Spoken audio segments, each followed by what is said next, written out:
Law പോയിന്റിന്റെ ഏറ്റവും അവസാനത്തെ എപ്പിസോഡ് കണ്ട എല്ലാവർക്കും എന്താണ് സൈബർ ക്രൈമുകളെന്നും അത് എത്ര തരമുണ്ടെന്നും എങ്ങനെ റിപ്പോർട്ട് ചെയ്യാമെന്നും എങ്ങനെ അത് തടയാമെന്നും മനസ്സിലായി കാണുമെന്ന് വിചാരിക്കുന്നു. ആ വീഡിയോയിൽ ഞാൻ ഏറ്റവും അവസാനം പറഞ്ഞിരുന്നു എങ്ങനെയാണ് ഓൺലൈനായിട്ട് ഈ സൈബർ ക്രൈമുകൾ കംപ്ലൈന്റ് ചെയ്യാൻ പറ്റുക എന്ന് തൊട്ടടുത്ത എപ്പിസോഡിൽ പറയാമെന്നുള്ളത്.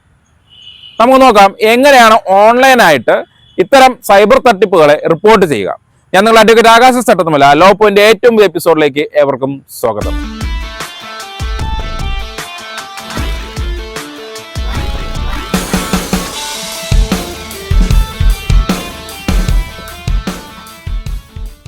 ടെക്നോളജിയിൽ മുന്നേറുന്ന ഈ കാലത്ത് ഈ ലോകത്ത് ഏറ്റവും കൂടുതൽ തട്ടിപ്പുകൾ നടക്കുന്നതും ഈ ടെക്നോളജി വഴിയാണ്. സൈബർ ക്രൈമുകൾ എന്താണെന്ന് അറിയാത്തവർക്കും എങ്ങനെയാണ് റിപ്പോർട്ട് ചെയ്യേണ്ടത് എന്നറിയാത്തവർക്കും ഈ വീഡിയോ വളരെ ഉപകാരപ്രദമായിരിക്കും. നിങ്ങളിത് കാണുന്നുണ്ടെങ്കിൽ നിങ്ങളുടെ പ്രിയപ്പെട്ടവർക്കും എത്തിച്ചു നൽകുക. നമുക്ക് കിട്ടുന്ന ഓരോ അറിവും വളരെ വളരെ വലുതാണ്.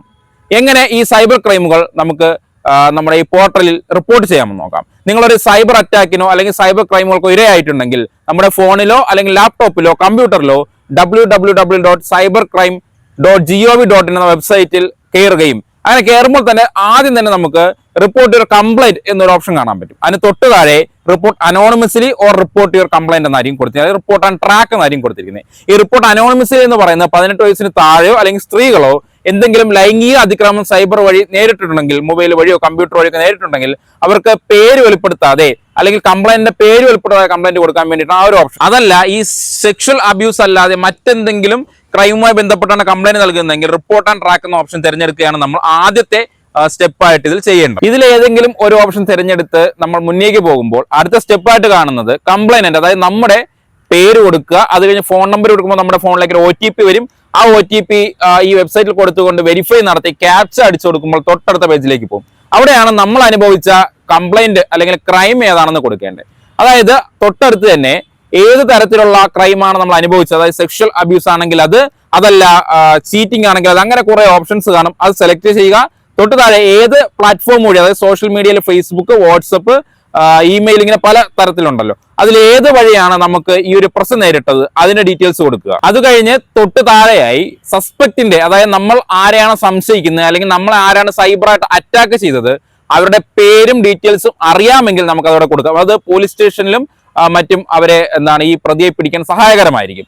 ആ ഡീറ്റെയിൽസ് കൂടി തൊട്ട് താഴെ കംപ്ലൈനന്റ് ആരാണോ, അതായത് നമ്മളിപ്പോ മറ്റൊരാൾക്ക് വേണ്ടിയാണ് കംപ്ലൈന്റ് കൊടുക്കുന്നതെങ്കിൽ ആ വിക്ടിമും നമ്മുടെ റിലേഷൻഷിപ്പ്, നമ്മുടെ പേര്, ഫോൺ നമ്പർ, അതല്ല നമ്മൾ തന്നെയാണ് കംപ്ലൈനന്റ് എങ്കിൽ നമ്മുടെ ഡീറ്റെയിൽസ് അതെല്ലാം നമ്മൾ എന്ത് ചെയ്യണം, തൊട്ട് താഴെ കൊടുക്കണം. അത് കഴിഞ്ഞ് നമ്മുടെ കൺട്രി, നമ്മുടെ സ്റ്റേറ്റ്, നമ്മുടെ ഡിസ്ട്രിക്ട്, ഇത് അത്യാവശ്യമാണ്, അത് കൊടുക്കുക. ഇത് നമ്മുടെ ഏത് പോലീസ് സ്റ്റേഷൻ ജൂറിസ്ഡിക്ഷനിൽ വരുന്നു അത് കൊടുക്കുക. നമ്മുടെ പിൻകോഡ് കൊടുക്കുക. അതും കൊടുത്തു കഴിഞ്ഞ് മുന്നേക്ക് പോകുമ്പോൾ ഏറ്റവും ഇമ്പോർട്ടന്റ് ആയിട്ടുള്ള പോർഷൻ ആണ് എവിഡൻസിന്റെ ഡിസ്ക്രിപ്ഷൻ കൊടുക്കുക. അതായത് മുമ്പ് കഴിഞ്ഞ വീഡിയോയിൽ ഞാൻ പറഞ്ഞിരുന്നു കുറച്ച് എവിഡൻസുകളുടെ കാര്യം. ആ വീഡിയോയിൽ ഫുള്ള് പറയുന്നുണ്ട് എന്തൊക്കെയാണ് എവിഡൻസുകൾ എന്നുള്ളത്. അത് ഏത് എവിഡൻസ് ആണോ നിങ്ങളുടെ കയ്യിലുള്ളത് അതിനെക്കുറിച്ചുള്ള ഫുൾ ഡിസ്ക്രിപ്ഷൻ കൊടുക്കുക. തൊട്ട് താഴെ ഇതുമായി ബന്ധപ്പെട്ട ആ ഡോക്യുമെന്റ്, സ്ക്രീൻഷോട്ട് ആണെങ്കിൽ അത്, അല്ലെങ്കിൽ മറ്റെന്തെങ്കിലും ഉണ്ടെങ്കിൽ അതെന്ത് ചെയ്യുക, അപ്ലോഡ് ചെയ്ത് കൊടുക്കുക. ഇത് കഴിഞ്ഞ് സബ്മിറ്റ് എന്ന ബട്ടൺ അമർത്തുമ്പോൾ നമ്മൾ കൊടുത്ത ഡീറ്റെയിൽസ് എല്ലാം കംപ്ലീറ്റ് ആയിട്ടുണ്ടെങ്കിൽ സബ്മിഷൻ കംപ്ലീറ്റ് എന്നും പറഞ്ഞൊരു വിൻഡോ തെളിഞ്ഞു വരും. അതോടുകൂടി നമ്മുടെ ഓൺലൈനായിട്ട് ആപ്ലിക്കേഷൻ കൊടുക്കുന്ന ആ ഒരു പ്രോസസ് കഴിയും. അപ്പോൾ ഈ കംപ്ലൈന്റ് കൺസേൺ ആയിട്ടുള്ള ഏത് അതോറിറ്റിയാണോ, അതായത് ഏത് ജില്ലയിലെ ഏത് സൈബർ വിങ്ങിന് കീഴിലാണോ വരുന്നത് അവിടെയും പോലീസ് സ്റ്റേഷനിലും എല്ലാം ഇതിന്റെ കംപ്ലൈന്റ് എത്തുകയും ചെയ്യും. അത് കഴിഞ്ഞ് നമ്മുടെ ഈ കംപ്ലൈന്റും ഈ കംപ്ലൈന്റുമായി ബന്ധപ്പെട്ട റെസിപ്റ്റും നമുക്ക് ക്ലിക്ക് ആൻഡ് പ്രിന്റ് എന്ന് പറയുന്ന ഓപ്ഷനിൽ ഞെക്കുമ്പോൾ PDF ഡൗൺലോഡ് ചെയ്ത് സൂക്ഷിക്കാവുന്നതാണ്. നേരത്തെ പറഞ്ഞ PDF-നൊപ്പം തന്നെ നമ്മൾ കൊടുത്ത ഫോൺ നമ്പറിലും ഇമെയിൽ അഡ്രസ്സിലും ഇതുമായി ബന്ധപ്പെട്ട നമ്പറുകളും മറ്റും നമുക്ക് അവർ അയച്ചു തരും. ഇത് എന്ത് ചെയ്യണം, ഫർദർ ആയിട്ടുള്ള നമ്മുടെ കംപ്ലൈന്റ് മുന്നോട്ട് പോകുമ്പോഴുള്ള കാര്യങ്ങൾക്ക് വേണ്ടി സൂക്ഷിച്ചു വയ്ക്കുക.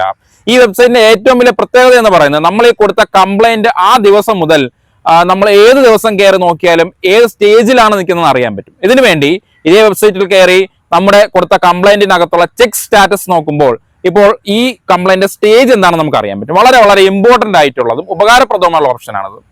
ഇനി അതുപോലെ തന്നെ നമുക്ക് മറ്റേതെങ്കിലും ഫോൺ നമ്പർ അപ്ഡേറ്റ് ചെയ്ത് നൽകണമെങ്കിൽ അതിനുള്ള ഓപ്ഷനും ഈ വെബ്സൈറ്റിൽ നൽകുന്നുണ്ട്. സൈബർ ക്രൈമുകൾ എന്താണെന്നും എങ്ങനെയാണ് സൈബർ ക്രൈമുകൾ കംപ്ലൈന്റ് ചെയ്യുന്നതിനെ പറ്റിയും എല്ലാവരും അറിഞ്ഞിരിക്കണം.